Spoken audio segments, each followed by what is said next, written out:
Kita mau mengingatkan dulu teman-teman yang muda ini, di mana Anda 4 tahun lagi adalah pengelola negara ini. Dan pada saat Anda mengelola, saya cuma ingatkan, pastikan tidak ada orang tua bersama Anda atau membantu Anda sebagai penasehat boleh, tapi jangan masuk ke struktur.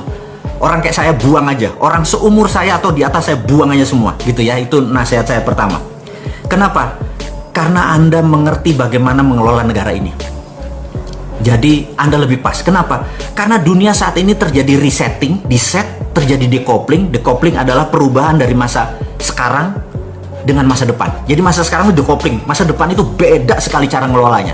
Ini yang saya mau mengingatkan semua teman-teman di yang muda-muda, ambil jabatan politik, ambil struktur bernegara dan ubah negara kita. Tapi sekali lagi, jangan ubah Pancasilanya, jangan ubah undang-undang dasarnya, jangan ubah apapun. Yang Anda rubah adalah how-nya, caranya. Dasar negara udah selesai, caranya, how-nya. Dan orang-orang tua yang saat ini udah bingung semua sebenarnya. Mereka udah nggak ngerti. Jadi sekali lagi, saya takut 4 tahun ke depan kita belangsak gitu ya. Nah, how the world work? Bagaimana cara dunia bekerja, saya mau ingatkan. Bahwa dari dulu sejak tahun 44 pada saat diputuskan pemenangnya adalah pemenang dunia kedua adalah Amerika CS dan sekutu, mereka adalah negara pemenang perang, mereka yang mengatur dunia. Jadi bedakan tahun 45 ke belakang sama tahun 45 sampai sekarang. Tahun 45 sekarang itu yang mengatur adalah pemenang perang dunia kedua.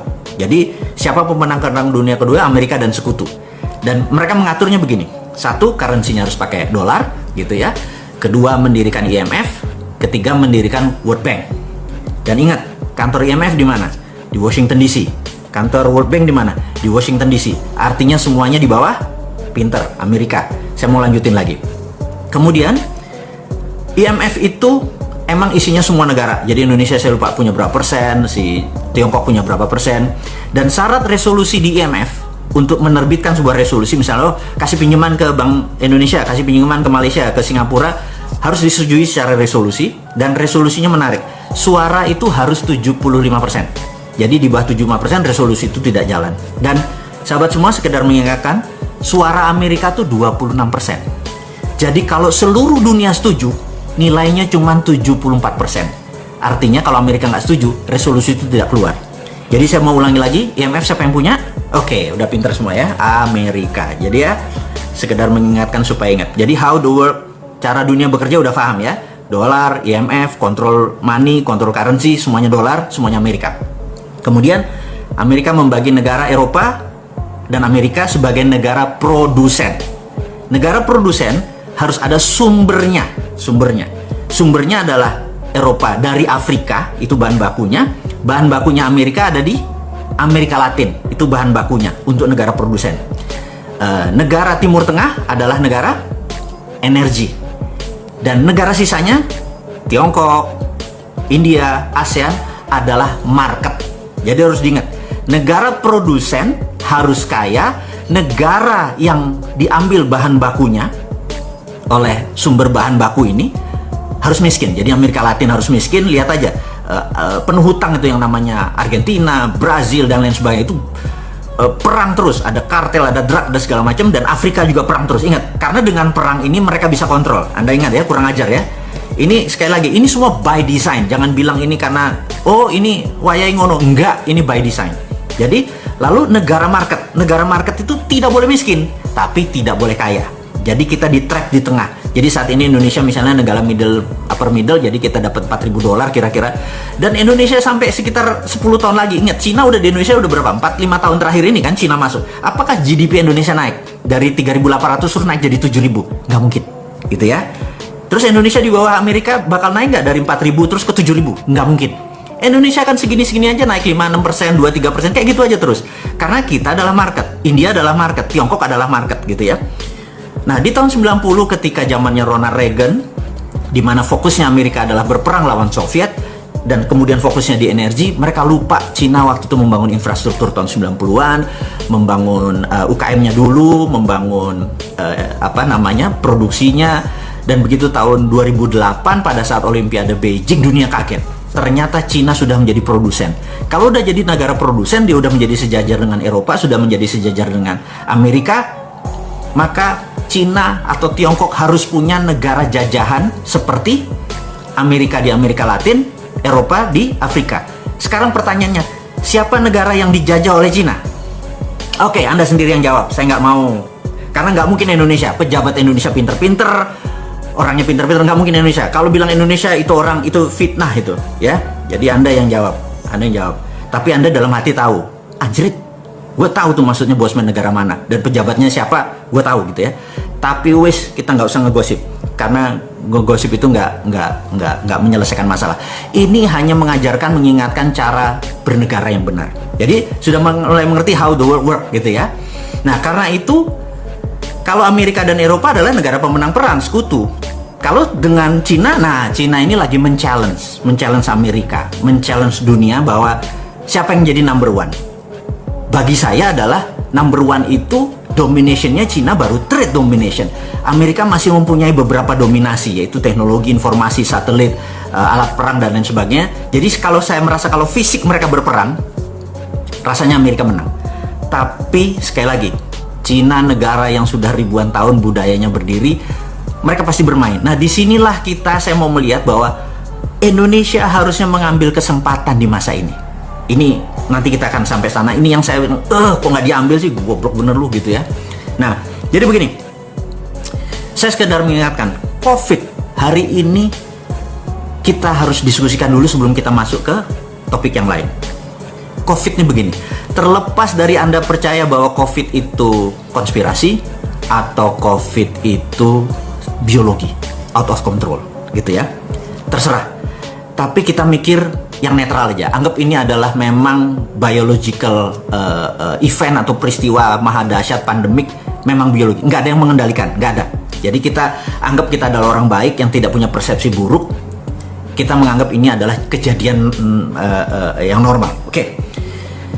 Kalau kejadian yang normal, maka untuk mengobati atau dunia vaksin itu dunia virus itu obatnya adalah vaksin.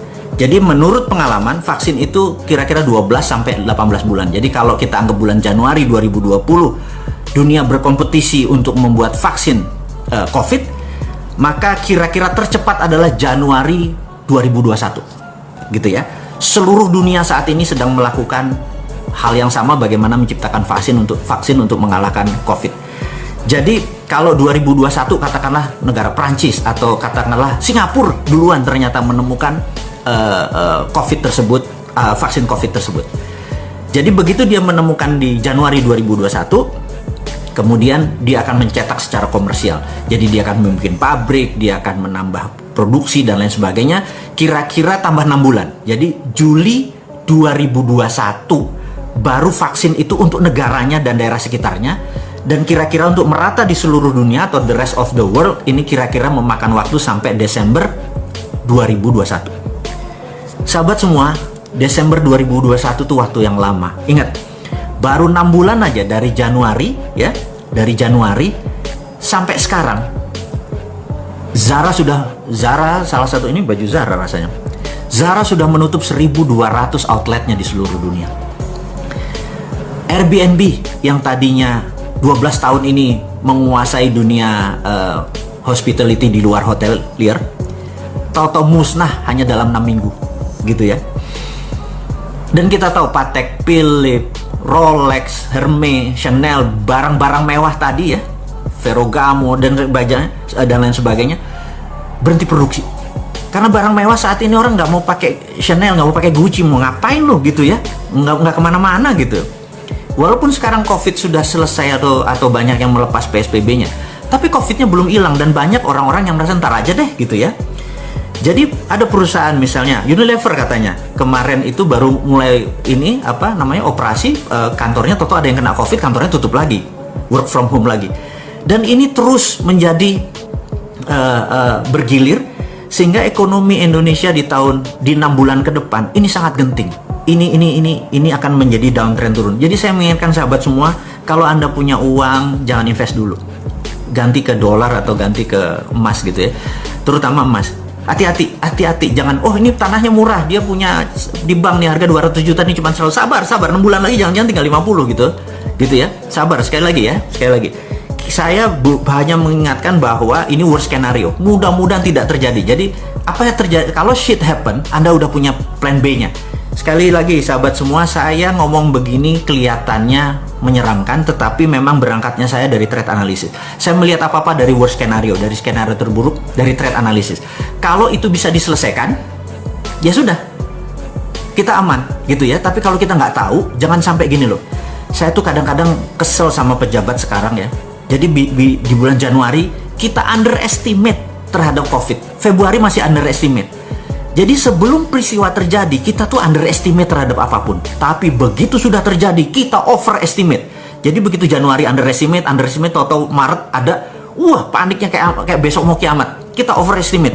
Terus sekarang balik underestimate lagi, gitu ya.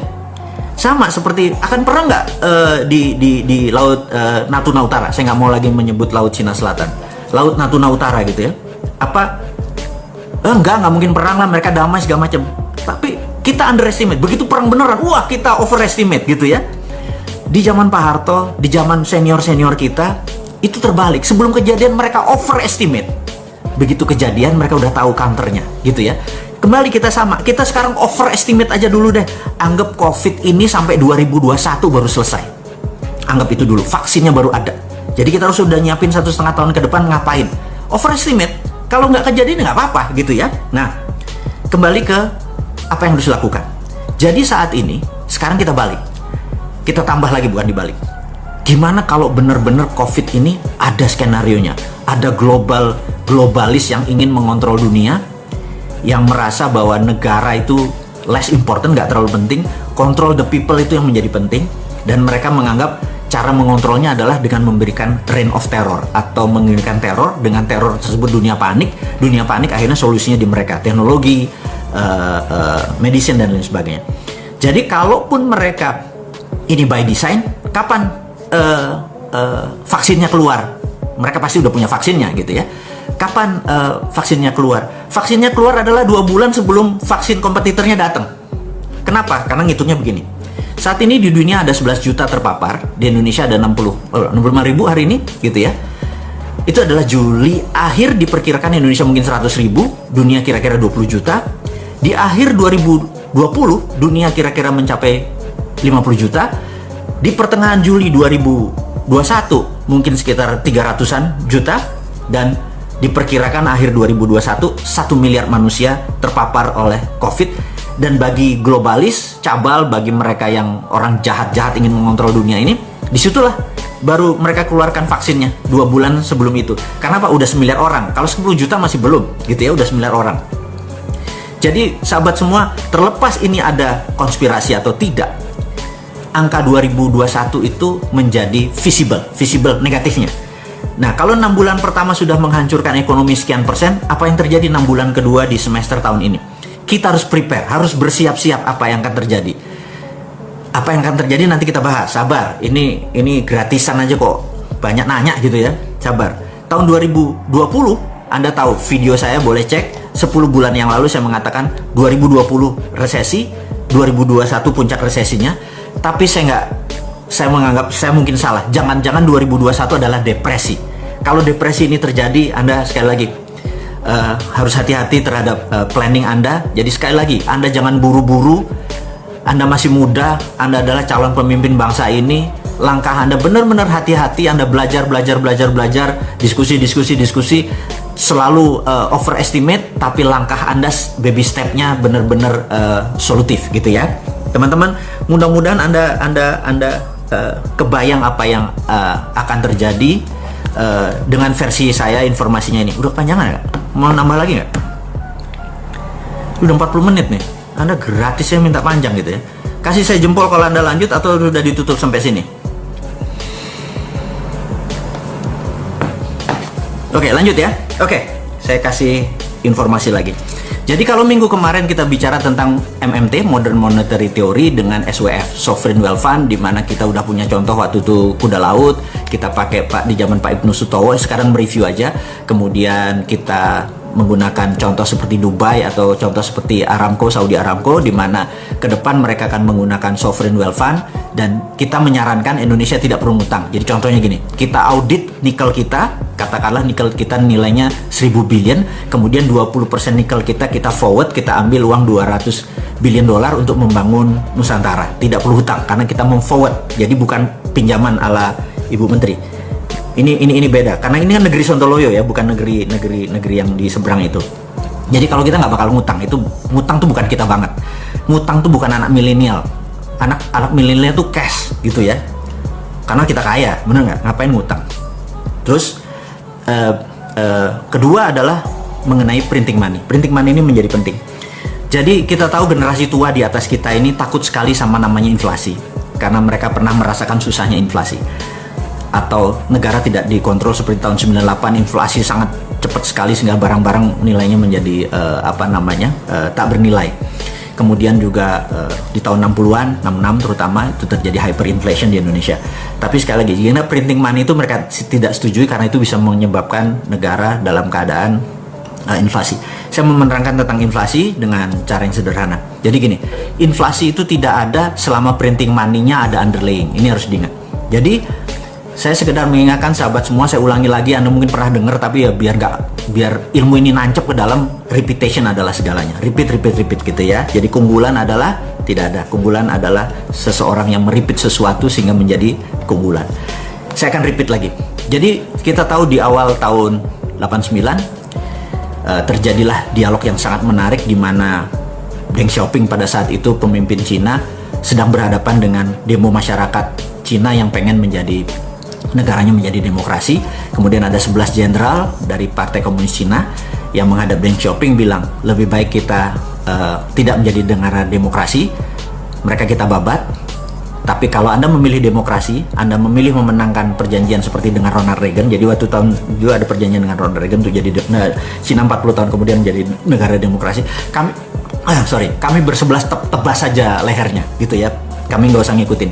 Deng Xiaoping sangat dilema. Kemudian keputusannya adalah dia memilih sahabat dia, jenderal yang 11 itu. Kemudian dia libas itu demonstran dan Cina menjadi negara tertutup. Kemudian dia fuck IMF, fuck World Bank. Dia udah nggak butuh gitu ya. Baik. Akhirnya mereka berdua belas rapat dan rapat ini menjadi sangat fenomenal karena ada sebuah tagline yang saat ini masih ada, yaitu hari itu, momen itu adalah ada sebuah kata-kata ya namanya The Secret Meeting That Changed China. Disitulah adalah masa meeting rahasia yang merubah Cina sampai sekarang. Yaitu mereka menggunakan dua currency, satu renminbi, satu yuan. Yuan untuk di luar China, renminbi di dalam Cina. Renminbi dicetak berdasarkan proyek. Nah, saya memberi contoh nih ya. Saya memberi contoh. Gimana caranya pada saat misalnya si Sontoloyo ini jadi presiden. Contoh ini ya, jangan ngarepin, saya nggak akan pernah mau. Jadi, contoh, jadi gini. Jadi suatu hari Menteri PUPR datang. Lapor Pak Presiden, kita perlu bangun 1 juta rumah. Oke? Terus Menteri BUMN, Anda perlu berapa? Perlu 100 triliun Pak. Oke, Menteri Keuangan print 100 triliun, kasih Menteri BUMN. Kemudian Menteri BUMN itu akan membagikan uang 100 triliun itu kepada pabrik, misalnya pabrik baja untuk besi, pabrik kusen kayu, pabrik paku, pabrik bata, dan semua tidak boleh ada unsur impor. Jadi semuanya lokal, dan begitu bangunan itu dibangun jadi tidak boleh ada bunga. Orang bayar tidak boleh ada bunga. Kemudian tidak boleh harga dinaikkan. Jadi misalnya 1 meter persegi dari bangunan tersebut adalah 3 juta per meter, makanya 100 meter persegi ya 300 juta. As it is. Kemudian begitu masyarakat membeli, uang itu diambil, Menteri BUMN kasih ke Menteri Keuangan. Setiap uang masuk, bakar. Setiap uang masuk, bakar. Kemudian 5 tahun kemudian begitu gedung jadi, gedung itu dibeli oleh masyarakat, uangnya masuk lagi, bakar senilai yang sama. Apa yang terjadi? 100 triliun tersebut dibakar. Kemudian underlay-nya adalah perumahan yang 1 juta unit tadi. Inflasinya di mana? Nggak ada. Itulah yang dibangun oleh Cina. Kenapa Cina segitu besar? Jadi Cina membangun itu berdasarkan project. Print renminbi proyek. Dulu renminbi dan yuan itu benda yang berbeda. Tapi sekarang 30 tahun kemudian renminbi dan yuan satu. Udah nggak kita bicarakan lagi. Nah, kemudian begitu Amerika saat ini perang sama Tiongkok, apa yang dilakukan oleh Amerika bisa melakukan dollar reserve value. Apa itu dollar reserve value? Dollar reserve value itu begini. Cadangan devisanya Cina berupa dolar sekitar berapa? 2 triliun dolar atau 2000 billion. Apa yang terjadi kalau dolar dipotong jadi separuh sehingga nilai devisa dia menjadi separuh? Indonesia yang 130 billion dolar dipotong separuh, bubar Indonesia ini langsung, nggak bisa beli minyak, nggak bisa beli pangan dan lain sebagainya. Jadi sangat sensitif begitu devisanya dipotong. Apa yang Cina lakukan saat ini? Dia menciptakan i-renminbi. I-renminbi ini adalah digital renminbi, new printing money. Jadi Amerika mau potong separuh, bodo amat, gue udah punya, gitu ya. Nah, jadi saya sarankan kepada Pak Presiden, teman-teman kita sepakat di Republik Sontoloyo ini untuk mengingatkan Presiden kita di negara tetangga itu bahwa kalau mau keluar dari masalah bangsa Indonesia, print money, gunakan e-rupiah. Base-nya apa? Kalau e-rupiah kan digital, gunakan blockchain. Karena blockchain itu kan trusted open ledger, sehingga uang keluar kemanapun bisa. Waktu kita menganggap ini sudah cukup beredarnya, kita tarik kembali dengan strategi blockchain, ketarik juga, sehingga tidak ada inflasi. Inilah solusi untuk menolong bangsa ini untuk menjadi bangsa yang besar, melebihi Tiongkok, melebihi Amerika dalam waktu sekejap. Jadi hater dan buzzernya Bosman itu adalah kaki tangannya Amerika dan Tiongkok yang tidak pengen Indonesia berdaulat. Dan sahabat semua, Anda jangan takut untuk proyek ini dikorup. Anda itu berpikir kuno. Kalau ada berpikir, oh nanti gimana dikorup? Nggak mungkin dikorup karena ini pakai blockchain. Dan nggak mungkin dikorup karena ini ada underlayingnya. Sekali lagi, sahabat semua, lupakan cara berpikir lama. Lupakan inflasi, lupakan itu namanya dikorup segala macam. Ini blockchain. Dan strategi ini simple, negara tidak usah menggunakan infrastruktur yang lama, gunakan infrastruktur yang baru. Gunakan infrastruktur yang baru. Caranya bagaimana? Saya punya sahabat, saya punya sahabat begini. Sahabat saya manggil Kak Camah, dia udah usianya mungkin 15 tahun di atas saya. Kakak saya ini seorang wanita yang punya masalah di otaknya. Jadi kalau ternyata pas di CT scan itu ada blocking di kepalanya. Jadi tapi kalau dia dioperasi itu kemungkinan selamatnya cuma 30%. Jadi sementara kalau dia lagi kesakitan, itu painkiller termahal pun tidak bisa menyembuhkan rasa sakitnya. Jadi apa yang terjadi? Begitu dia sakit, dia bisa pingsan. Kemudian gimana solusinya? Dia dioperasi, chance peluangnya kecil, sementara di kepalanya ada blockage atau pemblokan. Jadi kalau di jam 9 malam dia mulai ngebatik, pakai canting dia ngebatik gitu ya. Tidur jam 3 pagi atau habis subuh dia baru tidur. 2 tahun kemudian dia merasa heran, kok selama pusingnya atau penyakit kepalanya nggak hilang gitu ya. Kemudian dia ke Singapura untuk CT scan. Sahabat semua, apa yang terjadi? Allah itu luar biasa. Jadi ini otaknya dan jaringan saraf yang keblok tadi, tahu-tahu tumbuh jaringan baru, masih kecil. Itulah yang membuat solusi sehingga dia bisa normal kembali gitu ya. Jadi dia menciptakan saraf baru. Nah, pada saat ini Indonesia seperti bloknya otak tadi. Kalau pakai cara yang lama, nggak selesai negara ini. Jadi apa solusinya? Solusinya adalah gunakan jalur baru. Lupakan yang lama, biarin yang lama, biar orang yang lama, yang politikus apa segala macam, biar di sini. Kita yang muda-muda gunakan jalur baru. Itulah yang akan kita lakukan segera, gunakan e-rupiah. Jadi sahabat, rasanya kalau bisnis seperti apa yang kita sebut tadi atau ekonomi seperti tadi kelihatan gampang. Sesungguhnya segampang itu. Yang dibikin rumit itu mereka, supaya kita anak muda, atau Anda, bukan saya udah tua, yang anak muda seperti kalian semua itu tidak mau mengelola negara ini. Sahabat, adik-adikku, ambil 4 tahun lagi Anda yang harus berdaulat. Kalau ini nggak dipakai juga e-rupiah, kita tunggu 4 tahun lagi dengan sabar. Saya kasih itu semua, dan jangan harap saya minta posisi. Anda yang lebih berdaulat. Saya cuma mau ngewirit jagongan aja lah, makan jagung di rumah, guyang-guyu, ketawa-ketawi. Itu membuat umur saya mungkin jadi 100 tahun. Daripada saya harus berada di tengah-tengah Anda yang muda-muda, saya malu gitu ya. Jadi sahabat semua, di ujung pembicaraan topik hari ini, semoga sahabat semua berkenan. Semoga sahabat semua bisa menjadi panji-panji pejuang-pejuang digital patriotism, di mana kita akan merebut kembali kedaulatan, tidak mulai dari kapanpun, tapi dari sekarang. Anda harus terus belajar, Anda terus semangat. Sekali lagi, COVID itu ada, dan kita harus nggak boleh kalah dengan COVID. Globalis itu ada, kita nggak boleh kalah dengan globalis. Kita harus punya strategi itu, kita terus berjamaah, kita terus saling kontak, kita terus selalu bersama-sama. Akhirul kalam.